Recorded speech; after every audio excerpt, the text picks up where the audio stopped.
Proclamação do Evangelho de Jesus Cristo segundo João. Glória a vós, Senhor. Naquele tempo, Jesus foi para a outra margem do mar da Galileia, também chamado de Tiberíades. Uma grande multidão seguia Jesus, porque as pessoas viram os sinais que ele fazia, curando os doentes. Jesus subiu a montanha e sentou-se ali com seus discípulos. Estava próxima a Páscoa, a festa dos judeus. Jesus ergueu os olhos e viu uma grande multidão que vinha ao seu encontro. Então, Jesus disse a Felipe: Onde vamos comprar pão para que eles comam?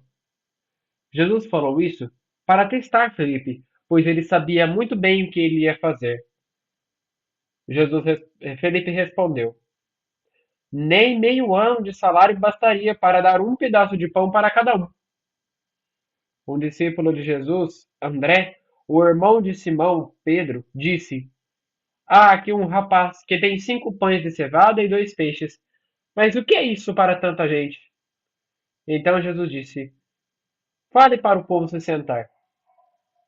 Havia uma grama, e nesse lugar todos se sentaram. Estavam ali 5.000 pessoas, mais ou menos. Jesus pegou os pães, agradeceu a Deus e distribuiu para os que estavam sentados. E fez a mesma coisa com os peixes. E todos comeram o quanto queriam. Quando ficaram satisfeitos, Jesus disse aos discípulos: Recolham os pedaços que sobraram, para que não sobre nada e não desperdice nada. Eles recolheram os pedaços e encheram 12 cestos com as sobras dos pães que haviam comido. As pessoas que viram o sinal que Jesus tinha realizado disseram: Este é mesmo o profeta que devia vir ao mundo? Mas Jesus percebeu que iam pegá-lo para fazê-lo rei. Então ele se retirou sozinho de novo para a montanha. Palavra da salvação, glória a vós, Senhor. Meus irmãos e minhas irmãs, que as palavras do Santo Evangelho perdoem os nossos pecados. Amém. Caríssimos irmãos e irmãs, uma fé viva é uma fé que não duvida das coisas que vêm ao mundo. É uma fé que, mesmo com os problemas do mundo, ela consegue ultrapassar esses problemas. A diferença entre Jesus e os discípulos e é de pensamento. E essa diferença, Jesus tentou ensinar para os discípulos até o seu último dia, foi exatamente esse confiar em Deus, esse acreditar no impossível. Claro, os discípulos andavam com Jesus, viveram os tantos milagres que Jesus fazia, viram os milagres que Jesus fazia, porém não havia aquele contato. É como você encher uma sala de aula com vários jovens e começar a explicar. Uma sala de terceiro ano, por exemplo. A minha sala é mais ou menos desse jeito. Você começa a explicar a aula para os jovens. Vamos supor que você é o professor. Tenho certeza que muitos dos nossos 900 e poucos inscritos aí são professores. Imagina que você é o professor e está ministrando uma aula para uma sala de terceiro ano. É muito mais difícil dos jovens pegarem esse conceito, porque eles precisam estar focados naquilo. E muitas das vezes não estão. Estão distraídos com as coisas, conversando com seus amigos, com seus colegas, ou desenhando, ou lendo algum livro, mas não estão prestando atenção na aula. É difícil você fazer com que todos os jovens da sala prestem atenção na aula. Para isso acontecer, precisa de duas coisas. Ou a sala tem que ser muito boa, os alunos têm que prestar muito atenção na aula, têm que ser muito educados. E isso é uma coisa difícil de acontecer. Ou a sala tem que estar vazia. Por 4 dias que eu tive aula, que só tinha 5 pessoas na aula, essas 5 pessoas comigo prestaram mais atenção do que todos os 30 alunos que tem na sala de aula. Entendem como que é difícil? E para um professor explicar para todos os alunos fica mais difícil ainda. Só que para o ponto de Jesus, ele tentava e tentou até todos os discípulos entenderem que o que basta não é a coragem, mas o amor. Você não vai conseguir realizar tudo só porque você é corajoso, só porque você tem aquela energia para realizar.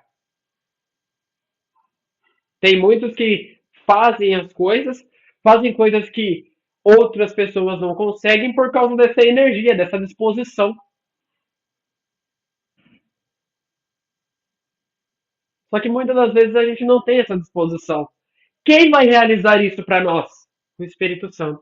Jesus ensina que até mesmo o impossível pode ser feito pela ação do Espírito Santo. Jesus ensina uma coisa interessante. Até aquilo que pode parecer difícil nos, nos olhos nossos, é possível nas mãos de Deus. Vejam que interessante. Jesus estava explicando para a multidão uma coisa que ele amava fazer. Tanto que a gente já viu várias vezes ele explicando isso no Evangelho. Ele estava explicando à multidão. E nesse explicar que ele estava dando, ele perguntou a Felipe: aonde vamos achar tanta comida para aquelas pessoas? Eram mais de 5.000. Só para você ter uma estimativa. Pega um show do Padre Marcelo Rossi, com o Frei Gilson junto. Imagina se não vai ter, tá lotado. Aí você coloca a entrada franca, né? Não precisa pagar para entrar. Aliás, eu acho que a maioria dos shows católicos são entrada franca, né? Nunca fui em um show católico, gente, desculpa. Mas assim, imagina que tem essas duas pessoas famosas na igreja, né? Que eu tenho certeza que alguém já escutou alguma música do Padre Marcelo Rossi ou do Frei Gilson. E vê se não vai lotar. E qual a fama de Jesus ainda naquela época? Que já estava gigante por ele ter curado um paralítico, um cego.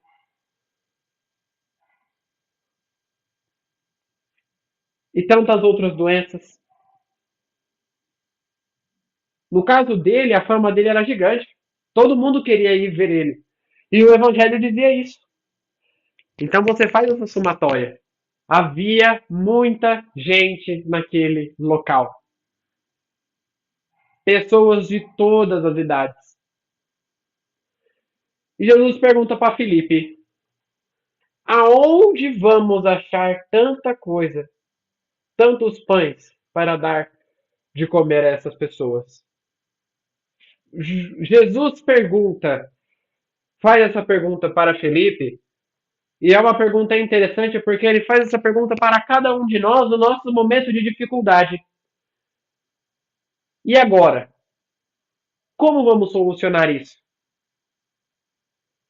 Quando nós estamos passando por alguma dificuldade muito séria, que a gente não sabe como vai passar, Jesus fica no nosso ouvido. E agora? Como é que nós vamos fazer para solucionar isso? Para resolver isso? Jesus fica do nosso lado. O que Felipe responde? Jesus, mesmo que tenhamos um salário equivalente ao rei, a gente não vai conseguir alimentar todo mundo. É muita gente. Porém, Jesus, eu imagino que nessa hora Jesus deve ter dado uma risada. Aquelas risadas sarcásticas. Mas assim, pede pro povo sentar. Sentou todo mundo. Pedro chegou com um jovem com a cesta de pão e peixe. Ele ergueu a cesta de pão para o céu, abençoou e distribuiu aos seus discípulos. Muitas das vezes, né, os discípulos distribuíram às pessoas. Muitas das vezes, nós estamos ocupados tentando resolver aquele problema, aquele caos que está na nossa vida. Ficar preocupado nem sempre, aliás, nunca é a solução ideal. Ficar estressado, ficar decepcionado, nem sempre, nunca é a solução ideal. Nunca é a solução ideal. Nós vamos se estressar mais, vamos cansar mais. Jesus nos ensina que nós precisamos acreditar no impossível. O impossível existe e está nas mãos de Deus. A partir do momento em que a gente acredita naquilo que não existe, aquilo que é impossível, nós começamos a acreditar nas coisas de Deus.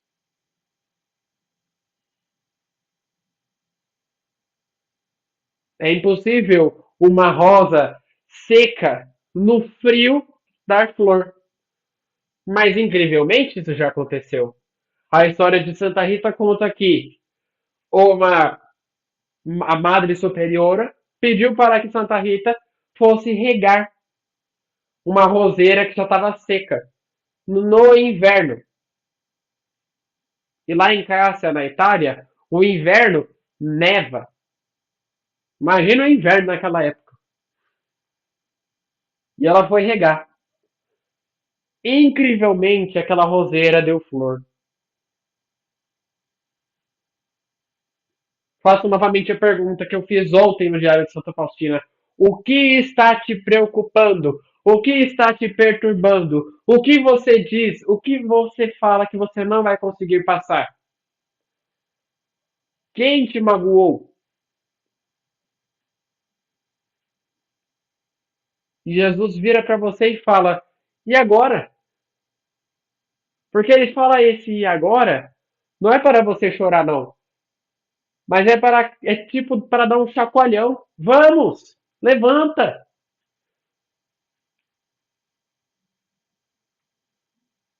Fica parado é pior.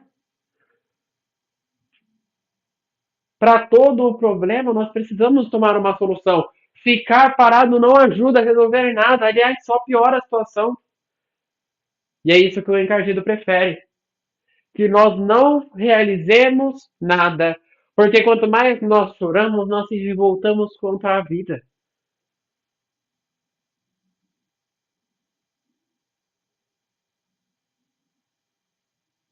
Coisas que vão acontecer. Problemas vão acontecer. A vida de Santa Faustina, por exemplo, era uma vida muito difícil. Santa Faustina não sabia escrever e não sabia ler. E vivia com problemas, né, físicos, problemas de saúde. Teve tantos problemas que ela chegou a ser desenganada pelas próprias freiras.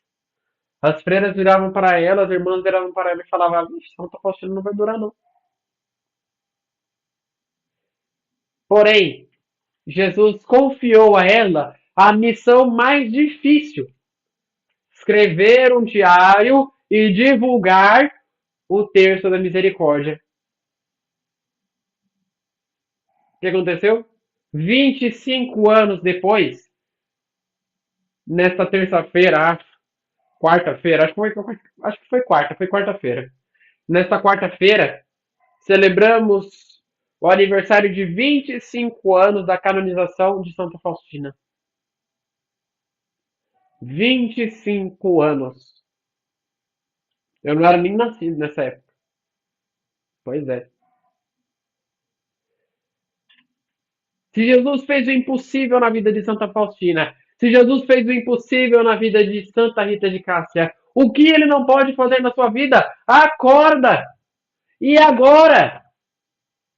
Como nós vamos solucionar isso? Como nós vamos fazer um milagre para essas pessoas? Como nós vamos dar de comer a essas pessoas? E agora?